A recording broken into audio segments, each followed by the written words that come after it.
చూస్తున్నాం. మరో fighter jet ను కూడా భారత సైన్యం కూల్చింది. జలంధర్ లో పాక్ డ్రోన్లను సమర్థవంతంగా భారత రక్షణ వ్యవస్థ అడ్డుకుంది. పోఖ్రాన్ లో ఆర్మీ స్టేషన్ పై పాక్ దాడికి ప్రయత్నించింది. మిసైళ్లు, ఆత్మాహుతి డ్రోన్లతో దాడికి ప్రయత్నించింది. పాక్ డ్రోన్లను భారత క్షిపణి రక్షణ వ్యవస్థ పేల్చేస్తుంది కూడా. ఉదయం నుంచి కూడా ప్రస్తుతం అందుతున్న తాజా సమాచారం, భారత్ అదుపులో పాకిస్తాన్ పైలట్ ఉన్నట్టుగా తెలుస్తోంది. జైసల్మేర్ లో ఇద్దరిని అదుపులోకి తీసుకున్నట్లుగా తెలుస్తోంది. ఇద్దరా ఒకరా అనేది ఇంకా అధికారికంగా మనకు సమాచారం రావాల్సి ఉంది. జైసల్మేర్, అఖ్నూర్ లో పాక్ పైలట్లను భారత్ సైనికులు పట్టుకున్నట్లుగా తాజా సమాచారం.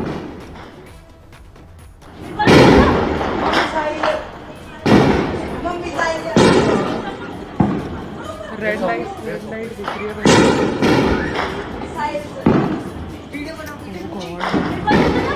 मम्मी साइड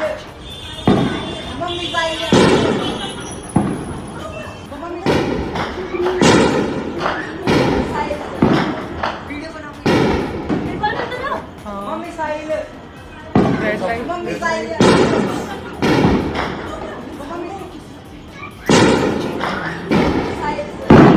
वीडियो बनाऊंगी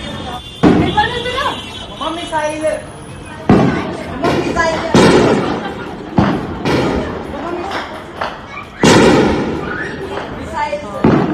वीडियो बनाऊंगी red light mummy side mummy side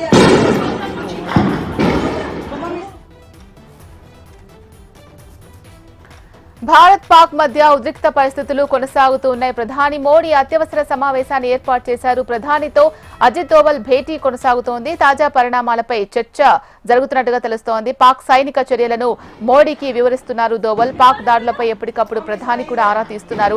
త్రివిధ దళాధిపతులు సీడీఎస్ తో రాజ్నాథ్ సమావేశం కొనసాగుతోంది. పాక్ పై భారత్ కౌంటర్ అటాక్ కొనసాగుతోంది. లాహోర్, సియోల్కోట్ పై భారత్ ప్రతిదాడి చేసింది. ఇస్లామాబాద్, బహల్వాల్పూర్ లో కూడా దాడులు చేసింది. పాక్ కు చెందిన 2 ఫైటర్ జెట్లను ఇండియన్ ఆర్మీ కూల్చింది. F-16 యుద్ధ విమానాన్ని కూల్చింది భారత సైన్యం.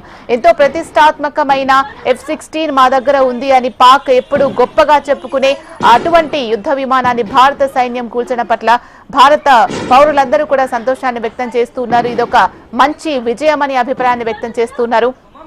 మరో ఫైటర్ జెట్ ను కూడా భారత సైన్యం కూల్చినట్టుగా తెలుస్తోంది. జలంధర్ లో పాక్ డ్రోన్లను సమర్థంగా భారత రక్షణ వ్యవస్థ అడ్డుకున్నట్టుగా తెలుస్తోంది. పోఖ్రాన్ ఆర్మీ స్టేషన్ పై దాడికి పాక్ ప్రయత్నించడం జరిగింది. మిసైళ్లు, ఆత్మాహుతి డ్రోన్లతో దాడికి పాక్ ప్రయత్నించింది. పాక్ డ్రోన్లను భారత క్షిపణి రక్షణ వ్యవస్థ పేల్చేసింది. అలాగే రాడార్ వ్యవస్థను కూడా పేల్చేసిన దృశ్యాలు మనం చూసాము. ప్రస్తుతానికి భారత్ అదుపులో పాకిస్తాన్ పైలట్ ఒకరు ఉన్నట్లుగా తెలుస్తోంది. జైసల్మేర్ లో, అఖ్నూర్ లో భారత సైన్యం పాకిస్తాన్ పైలట్స్ ను అదుపులోకి తీసుకున్నట్లుగా తెలుస్తోంది. ఇద్దరిని అదుపులోకి తీసుకున్నట్లుగా తెలుస్తోంది. అది ఇద్దరా ఒకరా అనేది మనకు అధికారికంగా సమాచారం రావాల్సి ఉంది.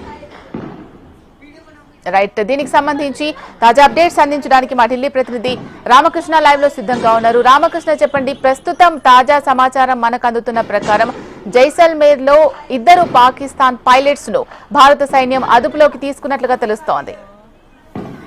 ఇక పౌర నివాసాలు, సైనిక స్థావరాలు లక్ష్యంగా చేసుకుని పాకిస్తాన్ భారత్ పై విరుచుకుపడుతుంది. మరి చూసుకున్నట్టుగైతే జమ్మూ, పఠాన్కోట్, ఉదంపూర్ లక్ష్యంగా చేసుకుని డ్రోన్ దాడులకు పాల్పడింది. వాటిని సమర్థవంతంగా భారత భద్రతా దళాలు తిప్పికొట్టాయి. ఇక ఈ దాడుల్లో ఎలాంటి ప్రాణ నష్టం గానీ, ఆస్తి నష్టం గానీ ఇప్పటిదాకా జరగలేదు. ప్రస్తుతానికి చూసుకున్నట్టుగైతే ఇటు రాజస్థాన్, అలాగే పంజాబ్, ఇక జమ్మూ, ఈ 3 రాష్ట్రాల టార్గెట్ గా మొత్తంగా కూడా యుద్ధం జరుగుతోంది.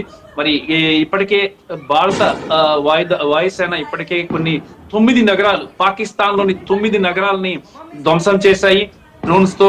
మరి ఈ రోజు సాయంత్రం 5 గంటల నుంచి కూడా వార్ ఉధృతంగా మారింది.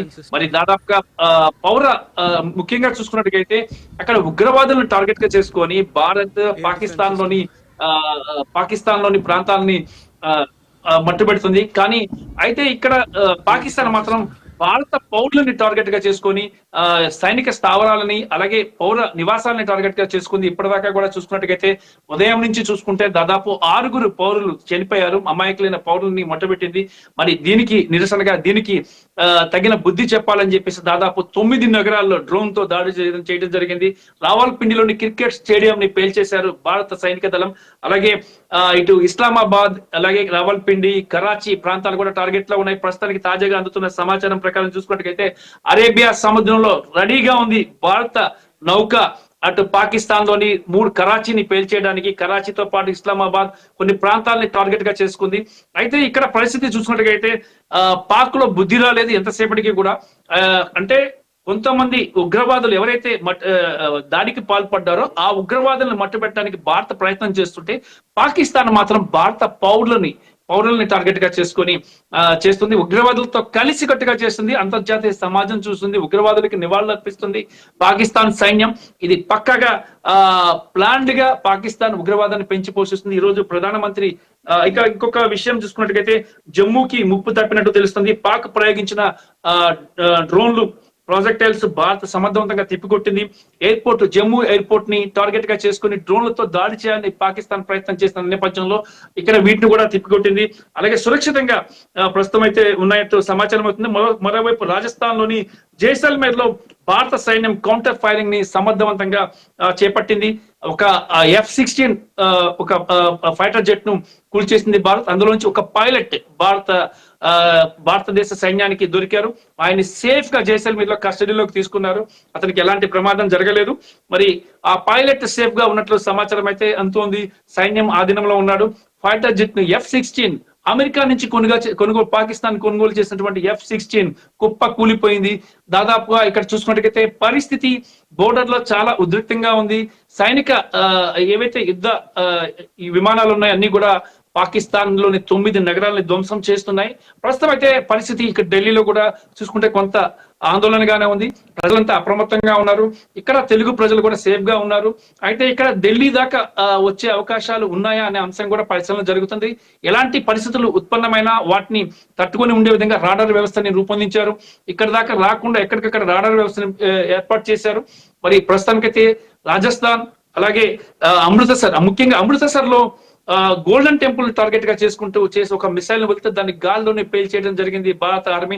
అసలు తాజా పరిస్థితి అంటే ఢిల్లీలో పరిస్థితి ఏ విధంగా ఉంది మనతో మాట్లాడేందుకు ఇక్కడ ఒక ప్రముఖ పారిశ్రామికవేత్త సదరన్ ట్రావెల్స్ అధినేత కృష్ణమోహన్ గారు. కృష్ణమోహన్ గారు, ఎలా ఉంది ఈ పరిస్థితి? యుద్ధం ఒకవైపు యుద్ధం స్టార్ట్ అయిపోయింది, ఆల్రెడీ భారత్ పాక్ ల మధ్య యుద్ధం జరుగుతుంది. మరి దీని గురించి ఏమంటారు మీరు? ఢిల్లీలో పరిస్థితి ఎలా ఉందంటారు? ఢిల్లీలో కొంచెం టెన్షన్ గానే ఉందండి. బేసికల్లీ ఇప్పుడు 22వ తారీఖు మన పాక్ వాళ్ళు మన మీద చేసిన దాడికి ప్రతిబంధంగా మనం మోదీ గారు ఈ రోజు వారు చేస్తున్నారు. సో 26 మంది ఒక అమాయకుల్ని చంపేశారు. ఇన్నాళ్ళు కూడా ఇప్పుడు బార్డర్ లో ఆర్మీకి మధ్యలో ఫైట్ జరిగేది. బట్ ఇది ఫస్ట్ టైం వాళ్ళు వచ్చి మన సామాన్య యాత్రికుల్ని వచ్చి వాళ్ళు టార్గెట్ చేశారు. 26 మంది పిల్లలు, ముసలివాళ్ళు, చాలా మంది మగవాళ్ళు పోయారు. అందులో ఇది ఫస్ట్ టైం వాళ్ళు మత విధంగా అడిగి, ముస్లింస్ ఎవరు హిందూస్ ఎవరు అడిగి చంపడం అనేది చాలా దారుణం. సో దానికి ప్రతిబింబంగా మన ఈ రోజు ఇండియన్ గవర్నమెంట్ డెఫినెట్ గా చాలా మంచి స్టెప్ తీసుకుంది. ఏ రోజు ఇలా బోల్డ్ స్టెప్ తీసుకోకపోతే వాళ్ళకు కూడా బుద్ధి రాదన్నది. డెఫినెట్ గా it's very bold step. So we support. And ఈ రోజు మోదీ గారి నాయకత్వంలో మనందరికి, ప్రతి భారత పౌరులకి మంచి ధైర్యం ఉంది, ఆయన అంటే నమ్మకం ఉంది, మనం మంచి చేస్తున్నాడు అనేది ఏ రోజు ఎవరు కూడా కామెంట్ చేయట్లేదు. ఈ రోజు అన్ని మతాల వాళ్ళు దాన్ని అగ్రీ చేస్తున్నారు. ముస్లిమ్స్ కానివ్వండి, క్రిస్టియన్స్ కానివ్వండి, బౌద్ధులు కానివ్వండి, హిందువులు కానివ్వండి, ప్రతి ఒక్కళ్ళు కూడా. ఒకటి గమనించాం, ప్రతిసారి కూడా ముస్లింలు ఎవరు కూడా ఇంత యాక్టివ్ గా రాలేదు. ఇప్పుడు ముస్లింలు కూడా పాకిస్తాన్ మీద దాడి చేయండి, పాకిస్తాన్ ని తగిన బుద్ధి చెప్పండి అని వచ్చారు. ఎందుకని ఇలా జరిగిందంటారు? ఇప్పుడు మీరు గత ఆర్టికల్ 370 తర్వాత చూస్తే ఈ రోజుల్లో కశ్మీర్ లో డెవలప్మెంట్ చూస్తే గత 70 ఏళ్లలో జరగని డెవలప్మెంట్ కశ్మీర్ లో జరిగింది. మన ఫ్రెండ్స్ చాలా మంది ఉన్నారు కశ్మీర్ లో, మనం ఈ ట్రావెల్ పరంగా మనం వాడుతుంటాం. వాళ్ళు చెప్తున్నారు ఈ రోజుల్లో ఇన్నాళ్ళు వాళ్ళు ఎప్పుడు కూడా మంచి లైఫ్ అనేది చూడలేదండి. వాళ్ళు ఎప్పుడు వార్లు, రాళ్లు కొట్టడం ఇలాంటివి చూశారు. ఫస్ట్ టైం ఈ గత 5 ఏళ్లలో వాళ్ళు ఎంతో డెవలప్మెంట్ చూశారు, ఎంతో ఆస్తులు సమకూర్చున్నారు, ఎంతో అభివృద్ధి చెందారు వాళ్ళు. సో ఈ రోజు వాళ్ళకి అర్థమైంది మంచిది ఏంటి, ఎకానమీలో మంచిగా ఉండి సంపాదిస్తే లైఫ్ ఎలా ఉంటుంది, పిల్లలకి భవిష్యత్తు ఉంటుంది, చదువుకునేది, చదువు చెప్పి అన్నీ ఉంటాయి. సో ఆ మంచి లైఫ్ చూసిన తర్వాత వాళ్ళకి అర్థమైంది ఇన్నాళ్ళు వాళ్ళు ఏం కోల్పోయారు అనేది. ఈ రోజు అందుకని ప్రతి ముస్లిం కూడా మన రోడ్డు మీద వచ్చి వాళ్ళు కూడా దాన్ని ఖండిస్తున్నారు, పాకిస్తాన్ చేసిన యాక్ట్ ని.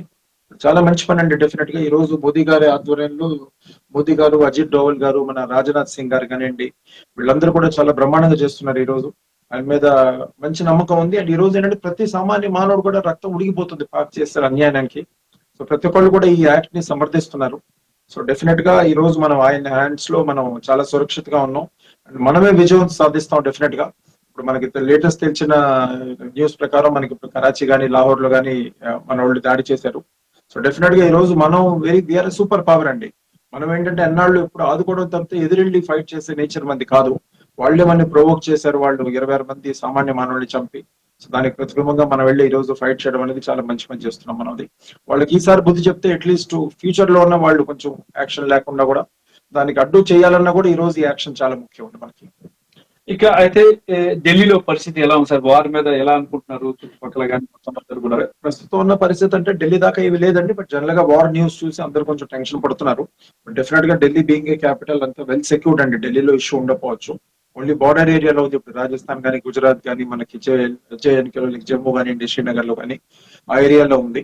సో ఢిల్లీకి ఎఫెక్ట్ అయ్యే అవకాశం ఉంటుంది అంటారు ఈ వార్? ఢిల్లీ లేదండి. మనం వీఆర్ వెరీ క్యాపబుల్ ఆర్మీ ఉందండి. మనకి ఢిల్లీ దాకా రాదండి డెఫినెట్ గా. మనం అక్కడే ఈవెన్ ఆ బార్డర్ ఏరియాలో వచ్చే డ్రోన్లే మన వాళ్ళు ఖండించి అక్కడ మన మీద ఇంతవరకు ఏ నష్టం కానీ లేదు మనకి.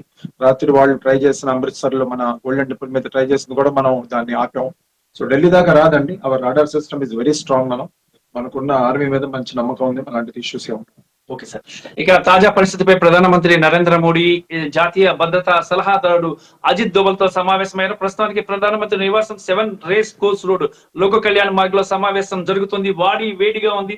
ఢిల్లీ అంతా కూడా చాలా వేడిగా ఉంది. ఎందుకంటే ఢిల్లీ దేశ రాజధాని.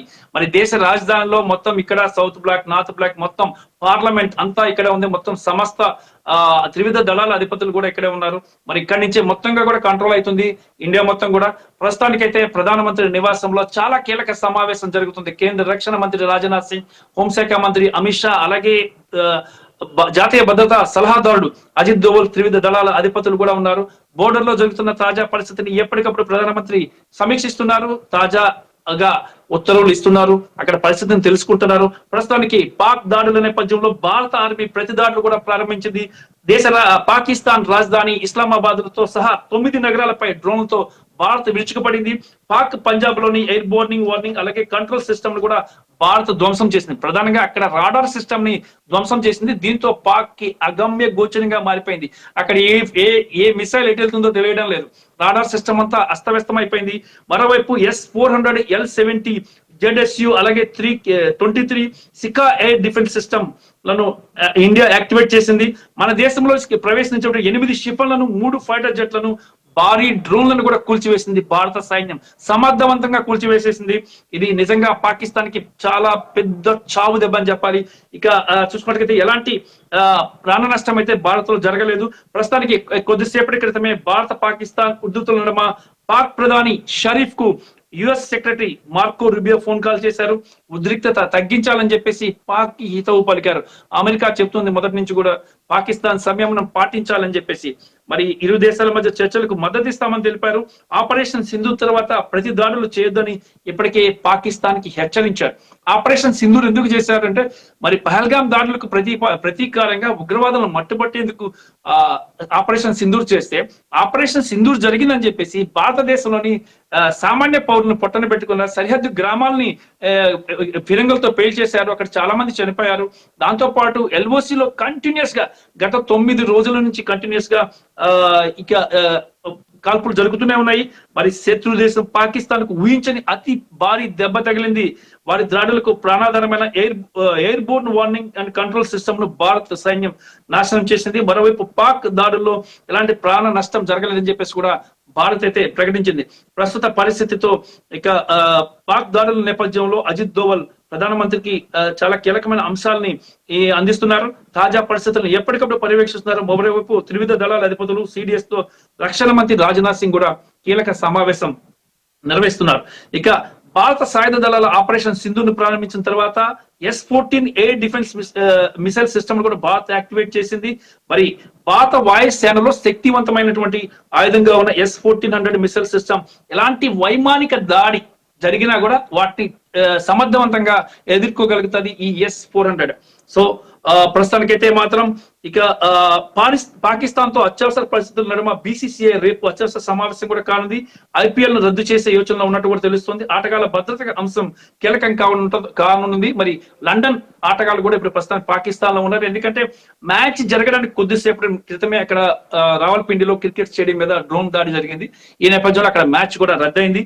మరి కరాచీకి పంపించినప్పటికీ కూడా అక్కడ కూడా మ్యాచ్ రద్దయినట్లు కూడా తాజా సమాచారం అందుతుంది. ఇక పాకిస్తాన్ కౌంటర్ గా లాహోర్ సియాల్కోటపై కూడా దాడి మొదలు పెట్టినట్టు తెలుస్తుంది. మరి భారత ఫైటర్ జట్టు రంగంలోకి దిగాయి. ఇప్పటికే పాకిస్తాన్ ని నేలమట్టం చేయబోతుంది. భారత్ లో ఆలయాలు పౌర్య లక్ష్యం చాలా కీలకమైన ఇంపార్టెంట్ అంటే అమృతసర్ టెంపుల్ ఒకటి, తిరుమల తిరుపతి దేవస్థానం టెంపుల్ ఒకటి, అలాగే కీలకమైన టెంపుల్స్ భారత్ లో ఏవైతే ఉన్నాయో వాటన్నిటిని కూడా టార్గెట్ గా చేసుకుని ముందుకు వెళ్ళాలని చెప్పేసి ప్లాన్ లో ఉంది. అలాగే భారత్ లో ఉన్నటువంటి పెద్ద పెద్ద ప్రాజెక్ట్స్, నీటిపారుదల ప్రాజెక్ట్స్ అన్ని ఉన్నాయి, వాటన్నిటిని కూడా టార్గెట్ చేసింది. అలాగే భారత్ లో ఉండే నేవల్ బేసెస్, ఎయిర్ బేసెస్ అన్నిటిని కూడా టార్గెట్ చేసింది. మరి వీటన్నిటి పై కూడా టార్గెట్ చేసినప్పటికీ కూడా మన సైన్యం అయితే సమర్థవంతంగా దీన్ని ఎదుర్కొంటుంది. ఎయిర్ బేస్ ని, పాకిస్తాన్ ఎయిర్ బేస్ ని, అలాగే రాడార్ వ్యవస్థని మనం మధ్యాహ్నం 12 గంటలకే మన భారత సైన్యం నిర్వీర్యం చేసిన దృశ్యాలు మనం చూసాం. అయినా కూడా దాని తర్వాత 7 నుంచి 9 మధ్యలో మళ్ళీ దాడి చేయడం దృశ్యాలు కూడా ఇప్పుడు మనం చూసాం. అంటే ఇంకా ఏ విధంగా అంటే ప్రత్యామ్నాయ మార్గాల్లో దాడి చేసే అవకాశాలు పాకిస్తాన్కి ఏమేమి ఉన్నాయి? అయితే ఇక ప్రస్తుతానికి మనం చూసాము ఎక్కడైతే మధ్యాహ్నం వరకు కూడా అఖిలపక్షం జరిగింది. అఖిలపక్ష సమావేశంలో కూడా చాలా కీలకమైన అంటే ఆపరేషన్ సింధుని కంటిన్యూ చేస్తున్నామని కేంద్ర పార్లమెంటరీ వ్యవహారాల మంత్రి చెప్పడం జరిగింది. చెప్పిన నేపథ్యంలో ఆ తర్వాత పాకిస్తాన్ కి అర్థమైపోయింది ఇక భారత్ ఇంతటితో వదలదు, ఎట్టి పరిస్థితుల్లో కూడా ఉధృతం చేస్తుందని చెప్పేసి కూడా చెప్పింది. మరి చేస్తుందని చెప్పేసి ఆలోచించి ఇక పాక్ కూడా ఎదురు దాడికి తిరగబడింది. మరి ఎక్కడ కూడా భారత్ కూడా ఆగకుండా 9 పాకిస్తాన్ కి చెందినటువంటి 9 స్థావరాలపై దాడి గట్టిగా చేసింది. మరి ఈ నేపథ్యంలో ఇక్కడ పరిస్థితి అంతా కూడా చాలా క్రిటికల్ గా ఉంది. దేశంలో మిగతా ప్రాంతాలు ఎక్కడ ఎఫెక్ట్ కాకుండా ఇప్పటికే ప్రధానమంత్రి నరేంద్ర మోడీ చాలా అన్ని రాష్ట్రాల ముఖ్యమంత్రులతోనూ అందరితో కూడా మాట్లాడటం కూడా జరిగింది. మరి ఈ అన్ని రాష్ట్రాలు కూడా చాలా జాగ్రత్తలు అయితే తీసుకుంటున్నాయి. పౌర నష్టం జరగకుండా ఉండాలి అనేది ప్రధానంగా అందరి నుంచి వినిపిస్తున్న విషయం. కృష్ణమోహన్ గారు, పౌర నష్టం మనకైతే ఇప్పటిదాకా కూడా చూసుకున్నట్టుగైతే ఎలాంటి ప్రాణ నష్టం భారత్ లో జరగలేదు. చాలా సేఫ్ గానే భారత సైన్యం అంటే తిప్పికొడుతుంది. మరి యుద్ధం ఎన్ని రోజులు కొనసాగే అవకాశం ఉంటుంది అనుకుంటున్నారు మీరు? ఇప్పుడు వేరే కంట్రీస్ కూడా ఇన్వాల్వ్ అయింది కాబట్టి తొందరగా అయిపోతుంది అనుకున్నానండి. బార్డర్ ఏరియాస్ లో మనం చదువుతున్న న్యూస్ ప్రకారం బార్డర్ ఏరియాస్ లో సివిలియన్స్ మూవ్ చేశారు వాళ్ళు. ఇప్పుడు దాకా మనకేమి పొద్దున్న ఒక 6 చచ్చిపోయారని తెలిసింది సివిలియన్స్. అది మించితే ఇంకేమి మనకి న్యూస్ రాలేదండి. సో మన ప్రపంచ దేశాలు కూడా భారత్ కి సపోర్ట్ గా ఉన్నాయి కదా? అన్ని దేశాలు సపోర్ట్ ఉన్నాయి. ఒక టర్కీ ఒకటే వాళ్ళకు ఉండింది, వాళ్ళు కూడా కొంచెం బ్యాక్అవుట్ అయ్యారండి. చైనా కూడా వాళ్ళు కూడా ఈ రోజు ఒకటి అర్థం చేసుకోవాలండి. ఈ రోజు టెర్రరిజం అనేది ప్రతి కంట్రీకి ఏదో విధంగా డైరెక్ట్లీ ఇబ్బంది పెడుతుంది. సో మోదీ గారి హయాంలో ఫస్ట్ టైం ఆయన వెళ్ళి ఒక వరల్డ్ ఫోరం లో వీళ్ళని చూపించి వీళ్ళు ఒక పాకిస్తాన్ చేసే అరాచకాలు కానీ పాకిస్తాన్ చేసే టెర్రరిస్ట్ యాక్టివిటీస్ గురించి వాళ్ళు గ్లోరిఫై చేశారు. దానివల్ల ఏంటంటే అంత ప్రతి చోట ఇప్పుడు టెర్రరిజం, యాంటీ టెర్రరిజం అనే దాని కింద సో ప్రతి ఒక్కళ్ళు కూడా దీన్ని అప్రిషియేట్ చేయట్లేదండి టెర్రరిజం గురించి. సో డెఫినెట్లీ అన్ని కంట్రీస్ మనకు ఫేవర్ లో ఉన్నాయి. ఇప్పుడే అందిన వార్త ఏంటంటే ఇస్లామాబాద్ లో పాక్ ప్రధాని షెహబాజ్ షరీఫ్ నివాసానికి అత్యంత సమీపంలో బాంబు పేలుళ్లు సంభవించాయి. మరి ఈ 20 కిలోమీటర్ల పరిధిలోని ఘటన జరగడంతో వెంటనే షరీఫ్ వ్యక్తిగత సిబ్బంది సురక్షిత బంకర్ లోకి షరీఫ్ ని తరలించారు. పాక్ ప్రధాని తరలించాలని సమాచారం అందుతుంది. దీనిపై అధికారికంగా కూడా సమాచారం రావాల్సి ఉంది. ఈ రాత్రి గడిచేసరికి పాకిస్తాన్ కి కోలుకోలేని దెబ్బ కొట్టేందుకు సిద్ధమవుతున్న రక్షణ వర్గాలు చెప్తున్నాయి. పాకిస్తాన్ కి ఎందుకండి బుద్ధి రావట్లా? అంటే ఎందుకని పాకిస్తాన్ ఇలా గతంలో కూడా ఇప్పుడుగా మనం చూసుకున్నట్టుగైతే దాదాపు 650 మంది చంపేసింది సైనికుల్ని. భారత్ ఎంత సహనంతో ఉన్నప్పటికీ కూడా పాక్ తన వైఖరిలో బుద్ధి రాలేదు, తిరిగి ఎదురుదాడి చేస్తామని చెప్పేసి కూడా పాక్ ప్రధాని చెప్పడాన్ని మనం ఎలా చూడొచ్చు? మీరు ఒరిజినల్ గా చూస్తానంటే 1947 లో మనకి ఎప్పుడైతే పార్టిషన్ జరిగి మనకి ఇండిపెండెన్స్ వచ్చిందో మనం ఇద్దరం ఈక్వల్ స్టేజ్ లో ఉన్నామండి. ఆ రోజుల్లో మనమేమో ఒక ప్రాపర్ కాన్స్టిట్యూషన్ తయారు చేసి ప్రాపర్ ఒక ఎకనామికల్ ప్రాసెస్, ఒక బిజినెస్ పరంగా చేసాం. వాళ్ళు అన్ఫార్చునేట్లీ వాళ్ళు ఎప్పుడు కూడా ఇస్లామిక్ కాన్సెప్ట్ లోకి వెళ్ళి మద్రసాస్ అని ఇస్లామిక్ అని వాళ్ళంతా ఆ వెళ్ళేసరికి army has taken over the country అండి. లిటరల్ గా చూస్తే కనుక మనకు అలా 70% ఆఫ్ ద 70 ఏళ్లలో 70% of the time martial law ఉండింది వాళ్ళకి. సో మార్షల్ లా వాళ్ళకి army knows only to fight అండి. They are not administrators. Unfortunately మనకి అడ్మినిస్ట్రేషన్ ప్రాసెస్ ఉంది. వాళ్ళకి ఏంటంటే ఆర్మీ కంట్రోల్ చేస్తుంది కాబట్టి కంట్రీని, వాళ్ళు అంతేపటికి ఫైట్స్ దాని మీద వాళ్ళు ఫోకస్ చేస్తారు. ఇస్లామిక్ దాని మీద ఏంటంటే ఎప్పుడు మతము దాని మీదే ఉన్నారు, కానీ వాళ్ళు ఎప్పుడు కూడా ఒక ఎకనామికల్ గ్రోత్ కానీ చదువు కానీ ఇంకో విధంగా చూడలేదండి. ఎడ్యుకేషన్ ఈ రోజు చూస్తే వాళ్ళు చాలా బ్యాక్వర్డ్ ఉన్నారు మన మీద. సో డెఫినెట్లీ ఈ రోజు చదువుకున్న ముస్లిమ్స్ అందరూ కూడా ఖండిస్తున్నారండి ఈ విషయాన్ని. ఎందుకంటే ఎకనామికల్ గ్రోత్ ప్రతి కంట్రీ వెళ్ళి వాళ్ళు ఈ రోజు కూడా అక్కడే ఉన్నాయి. రీసెంట్ గా ఒక ఆర్టికల్ చదువుతున్నారంటే మన ఇండియాలో 20 రూపాయలు ఆనియన్స్ అయితే పాకిస్తాన్ లో 300 రూపాయలు అండి. ఈ రోజు 85 రూపాయలు మన డాలర్ అయితే వాటి దాంట్లో 300 రూపాయలు డాలర్ ఎక్స్చేంజ్ లో ఉంది.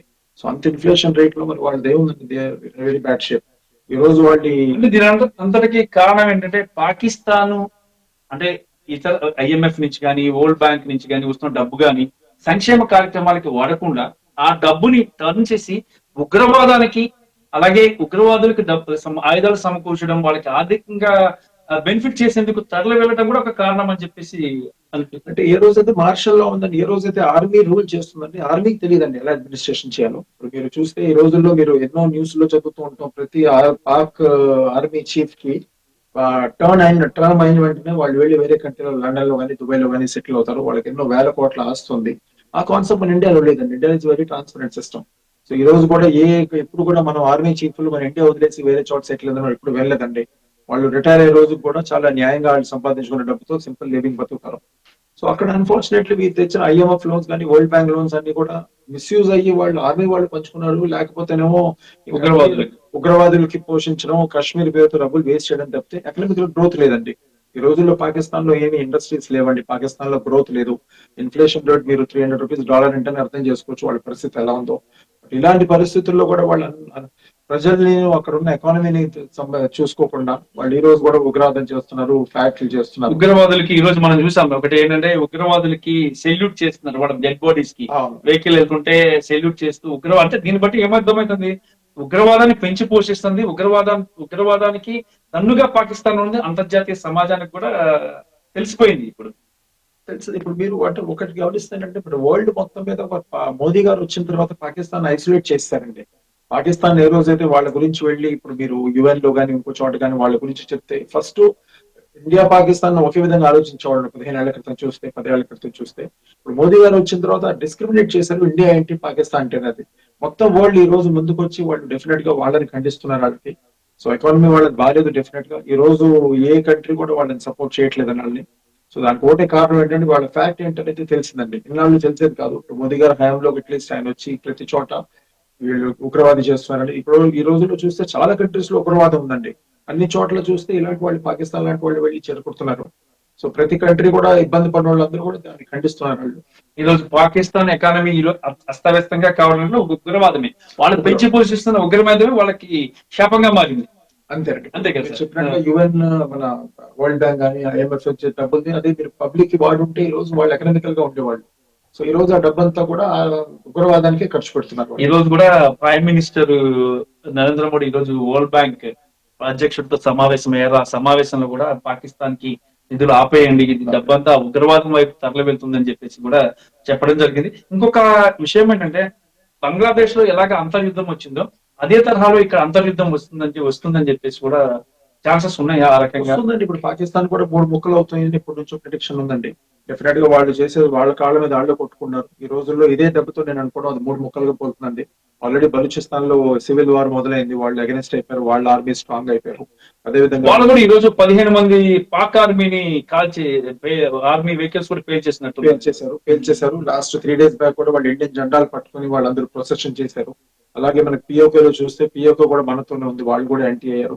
ఈ రోజు వాళ్ళ దగ్గర ఉన్న వనరులను తీసుకెళ్లి వీళ్ళు పాకిస్తాన్ వాళ్ళు వాడుకున్నారు తప్పితే ఆ బలూచిస్తాన్ గానీ POK లో వాళ్ళు ఏమి ఎదుగుదల తీసుకురాలేదు.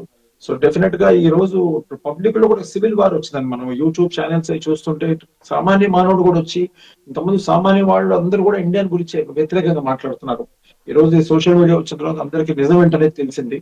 సో వాళ్ళు కూడా వచ్చి చాలా మంది సామాన్య మానవులు కూడా పాకిస్తాన్ కి అగెన్స్ట్ గా మాట్లాడుతున్నారు. ఎందుకంటే వాళ్ళ దగ్గర తినడానికి ఫుడ్ లేదు సరిగ్గా. వాళ్ళు ఎకనామికల్ గా దెబ్బతిన్నారు. ఉన్న వాళ్ళకి వచ్చే ఇన్కమ్స్ కి డే టు డే లివింగ్ సరిపోవట్లేదు. ఆర్టికల్ 370 బిఫోర్ మీరు చెప్పేది ఆర్టికల్ రద్దు చేయడానికి ముందు అస్తవ్యస్తంగా ఉండదు వాళ్ళ జీవన విధానం, ఆ తర్వాత బాగుంది. ఎవరిదండి? కాశ్మీర్ లో గానీ ఇది గానీ మన ఫ్రెండ్స్ ఉన్నారని వాళ్ళు చెప్పారండి. లాస్ట్ 25 ఏళ్లలో వాళ్ళకి లేని గ్రోత్ ఈ లాస్ట్ 4 years లో వచ్చింది. సో ఈ రోజు అంటే కాశ్మీర్ లో మనం ఇక్కడ కాశ్మీర్ లో చాలా మంది యూత్ పాకిస్తాన్ ఉగ్రవాదం వైపు ఆకర్షితులు వెళ్ళిపోయి పాకిస్తాన్ లో ట్రైనింగ్ అయిపోయి తిరిగి మళ్ళీ ఇండియా మీదకి వచ్చి ఇండియాలో బాంబ్ బ్లాస్టులు చేయడం, ఇండియాలో విధ్వంసం సృష్టించడం జరిగింది. కానీ ఆర్టికల్ 370 తర్వాత అక్కడ పరిస్థితి పూర్తిగా మారినట్టుంది కాశ్మీర్ లో కూడా. ఆర్టికల్ 370 తర్వాత మనం చూస్తే ఉగ్రవాదం మొన్న అయింది తప్పితే ఎప్పుడు కూడా అవ్వలేదండి. వాళ్ళకి ఏంటంటే వాళ్ళకి ఎకనామికల్ గా చాలా ఎన్నో నిధులు ఇచ్చి ఈవెన్ ఫస్ట్ ఫ్యూ ఇయర్స్ మన సెంట్రల్ గవర్నమెంట్ హయాంలో ఉండబట్టి దాన్ని చాలా కంట్రోల్ చేసి ఎంతో మందికి ఉద్యోగాలు ఇచ్చారండి, ఎంతో వనరులు వెళ్ళారు. ఈ రోజు మన టూరిజం చూస్తే కాశ్మీర్ లో బ్రహ్మాండం ఉందండి. ఈ రోజు కాశ్మీర్ సస్యశ్యామలమైంది only because of tourism. So అంత డబ్బులు సంపాదించుకున్న తర్వాత వాళ్ళకి అర్థమైంది అసలు ఎకానమీ అంటే ఏముంటుంది అనేది. ఇన్నాళ్ళు ఆ రాళ్ళు కొట్టుకోవడం, ఉగ్రవాదానికి వాళ్ళకి సపోర్ట్ చేయడంలోనే గడిచిపోయింది. వాళ్ళకి ఏంటంటే తెలియదు అసలు మంచిది ఏంటనేది. ఈ రోజు మీరు చూస్తే కాశ్మీర్ లో ఉన్నంత పేదరికం ఎక్కడ లేదండి ఆర్టికల్ 370 దాకా. బట్ ఈ రోజు చూస్తే ఎవ్రీవన్ ఈస్ డూయింగ్ ఫంటాస్టిక్ అండి. బ్రహ్మాండంగా సంపాదించారు, కోటీశ్వర్లు అవుతున్నారు. కోటీశ్వర్లు అయిపోయారు. వాళ్ళకి అర్థమైంది ఇన్నాళ్ళు ఏం కోల్పోయాం, మనం తప్పు చేసాం. అదొకటి 70 ఏళ్ళు రాళ్ళు. ఇప్పుడు పాకిస్తాన్ ద్వేషించడానికి కూడా ఇది ఒక కారణం. దానికి కూడా కారణం అండి. ఇప్పుడు వాళ్ళకి ఎప్పుడైతే ఇన్కమ్ వచ్చింది, ఇప్పుడు వాళ్ళకి ఎంతో మంది చుట్టాలు వాళ్ళకి పాకిస్తాన్ లో ఉన్నారండి. వాళ్ళ చుట్టాల పరిస్థితి బాగాలేదు, వీళ్ళు ఎకనామికల్లీ వెరీ స్ట్రాంగ్ అయ్యారు. సో వాళ్ళకి అర్థమైంది పాకిస్తాన్ ఇంతమంది పాకిస్తాన్ సపోర్ట్ చేసి మనల్ని పాకిస్తాన్ లో కలపమనే వాళ్ళు. ఇప్పుడు వాళ్ళకి అర్థమైంది పాకిస్తాన్కి వెళ్తే ఉన్నది కూడా పోతుంది. సో ఇండియాలో ఉంటే అట్లీస్ట్ వాళ్ళు ఎదుగుదలతో ఉంది వాళ్ళకి. సో దే ఆర్ వీళ్ళు సేఫ్ గా ఉన్నారు. పాకిస్తాన్ కి వెళ్ళకుండా ఇక్కడ ఉండటం వల్ల, ఇండియాలో ఉండటం వల్ల కాశ్మీర్ లో ఉంటారు, సేఫ్ గా ఉన్నారు, ఎకనామికల్ గా కూడా ఎదుగుతున్నారు. మొన్న కూడా మీరు 26 మందిని చంపేసి చూస్తే వాళ్ళందరూ వాళ్ళకి ముందుకు వచ్చి హెల్ప్ చేసిన వాళ్ళందరూ ముస్లిమ్స్ అండి. చాలా ఇంపార్టెంట్ ఈ విషయం ఇది కూడా. వాళ్ళు చాలా మంది ముస్లింసే వచ్చి హెల్ప్ చేశారు. ముందు ఎప్పుడు అడిగినా కూడా వాళ్ళు నేనే చాలా మంది నోట్ తినేవాడిని అంటే ఇప్పుడు అయితే వాళ్ళు ఇండియన్ ఆర్మీ చేంజ్ చేయదని స్టాండర్డ్ గా చెప్పేవాళ్ళు ఆన్సర్. బట్ ఇప్పుడు ఫస్ట్ టైం వాళ్ళు చెప్తున్నారంటే కాదండి వీళ్ళు పాకిస్తాన్ చేసింది చాలా తప్పు. సో ఈ రోజు వాళ్ళు మనం మాట్లాడితే ఇప్పుడు శ్రీనగర్ లో 5% హోటల్స్ కూడా ఆక్యుపై కాలేదండి. వాళ్ళ పరిస్థితి అంత దారుణంగా ఉంది. సో వాళ్ళందరూ విపరీతంగా తిడుతున్నారు పాకిస్తాన్ ని. సో వాళ్ళు కూడా ఖండిస్తున్నారు. దాని వల్ల వీటన్నిటి వల్ల టూరిజం మళ్ళీ డౌన్ అయింది. టూరిజం డౌన్ అయిందండి. ఇప్పుడు వాళ్ళ పిల్లలు కూడా రేపు ఎకనామికల్లీ డౌన్ అయితే వాళ్ళ పిల్లలు కూడా మళ్ళీ తప్పు రోడ్లు వెళ్తారు కదా. రోజు వాళ్ళందరూ వచ్చి మంచిగా చదువుకొని మెయిన్ స్ట్రీమ్ లోకి వచ్చారు వాళ్ళు. అంటే కాశ్మీర్ మంచి స్థితిలోకి వెళ్ళిపోతుంది. అక్కడ ఉన్న ముస్లింస్ అందరూ కూడా భారతదేశానికి అనుకూలంగా ఉన్నారు కాబట్టి దాన్ని విచ్ఛిన్నం చేయడానికి ఈ దాడులు జరిగి ఉండొచ్చు. అవునండి. ఇప్పుడు మీరు ఎప్పుడు కూడా పాకిస్తాన్ చూస్తే ఎప్పుడు కూడా మనకి ఈ గొడవల్లో టెర్రరిజం యాక్టివిటీలో ఎప్పుడు కూడా టూరిస్టుల మీద దాడి త్వరగా జరగదండి. ఒక 10 ఏళ్ల క్రితం బస్సు మీద బాంబ్ చేస్తే 3 ఎంతమంది పోయారు. ఎప్పుడు కూడా టూరిస్టుల మీద వాళ్ళు టచ్ చేసేవాళ్ళు కదా, ఎందుకంటే వాళ్ళకి ఇన్కమ్ సోర్స్ ఉంటుంది. బట్ మీరు చెప్పినట్టుగా ఈసారి ఇప్పుడు 370 తర్వాత వాళ్ళు లోకల్ కాశ్మీరీస్ వాళ్ళు సపరేట్ అయిపోయారు. వాళ్ళు పాకిస్తాన్ ని సపోర్ట్ చేయడం మానేయడం వల్ల ఏదో విధంగా దాని మెయిన్ స్ట్రీమ్ లోకి అటెన్షన్ తీసుకురావడం ఉద్దేశంతో ఈసారి ఫస్ట్ టైం వాళ్ళు టెర్రరిస్ట్ మన టూరిస్ట్ ని టార్గెట్ చేశారు. చాలా దారుణం. అది చాలా దారుణం. అందులో ఈసారి టార్గెట్ చేసినప్పుడు కూడా హిందుత్వం అనేది నువ్వు హిందువా అంటూ ఒక కాల్చి చంపడం అనేది చాలా తీవ్రమైన ప్రభావం చూపించింది ఇండియా మీద. డెఫినెట్లీ అండి. అందుకని ఈ రోజు చూస్తే ఇండియా అంతా ఒకటైందంటే అదే ఇందాక చెప్పినట్టుగా మీరు హిందూ ఇక్కడ ప్రతి మతాల వాళ్ళు కూడా ఈసారి దాన్ని మనం సపోర్ట్ చేస్తున్నారు. ఈవెన్ ముస్లింస్ ఆల్సో ఖండించారని వాళ్ళు చేసిన పనికి. అది చాలా పెద్ద మన కంట్రీ ఏక కంట్రీ అయిన సెక్యులర్ కంట్రీ. ఒక చిన్న అప్డేట్ వచ్చిందండి. ఒక చిన్న అప్డేట్ ఏంటంటే పాకిస్తాన్ కి ధీటుగా బదిలిస్తుంది భారత్. ఆ దేశాన్ని అక్షర దిగ్బంధం చేస్తుంది. ఇప్పుడు కరాచీ పోర్టుపై భారత సేనలు దాడి చేశాయి. మరి కరాచీ పోర్టును పాకిస్తాన్ ఆయుపట్టుగా పేర్కొంటారు. మరి దీంతో ఈ పోర్టు ధ్వంసం చేస్తే పాక్ కి కోలుకేలేని దెబ్బ తీయొచ్చని భావిస్తుంది. ఇప్పటికే దాదాపుగా 10ల సంఖ్యలో పేలుళ్లు చోటు చేసుకునే కరాచీ ఎయిర్పోర్ట్ ను కూడా టార్గెట్ గా చేసుకుని కరాచీ ఎయిర్పోర్ట్ మీద కూడా దాడులు చేస్తుంది భారత్. ప్రస్తుతానికైతే ఈ దాడులు మరొక 2-3 రోజులు కంటిన్యూ అయ్యే అవకాశం అయితే స్పష్టంగా కనిపిస్తుంది. మరి ఈ దాదాపుగా చూసుకున్నట్టుగైతే భారత్ పాక్ మధ్య అనధికార యుద్ధం మొదలైపోయింది. దాదాపుగా పాకిస్తాన్ డిఫెన్స్ వ్యవస్థ అంతా నేలమట్టమైంది. ఇక పాకిస్తాన్ కి దాదాపుగా ఉన్న రాడార్ వ్యవస్థ కూడా కుప్పకూలిపోయింది. ఇక దాదాపుగా ఈ పాక్ దాడుల్లో 16 మంది మృతి చెందినట్లు వ్యోమికా సింగ్ ఇప్పుడే ప్రకటించారు. మరి ఈ దాదాపుగా చూసుకున్నట్టుగైతే ఇక్కడ ఎలాంటి దాడులను కూడా వచ్చినా కూడా వాటన్నిటిని కూడా సమర్థవంతంగా ఎదుర్కొంటామని ఈ భారత్ సైన్యం చెబుతోంది.